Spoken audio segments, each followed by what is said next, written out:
Hello, my name is Joanne Kurt-Elli, and I chose Leanne O'Sullivan as my poet mentor, and I struggle to explain exactly why it is I did.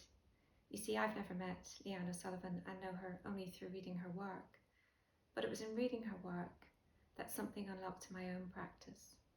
It felt as though a permission had been granted, a permission to push beyond the surface into the darker spaces where shame lives, because to me, shame didn't even seem to be a word in Leanne's lexicon, and this can only be a good thing, especially for a woman, and even more especially for an Irish woman.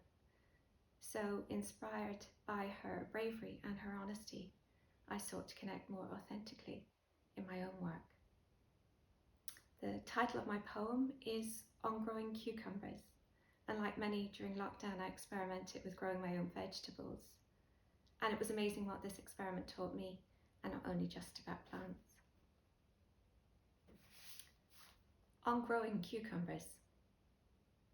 Remove the male flowers, the book says, to avoid bitterness in the fruit. 6'3", the vines stretch the span of the kitchen window. Tendrils hooked on taut strings, looped over disused curtain rails. For weeks, I've lived in shadows of green.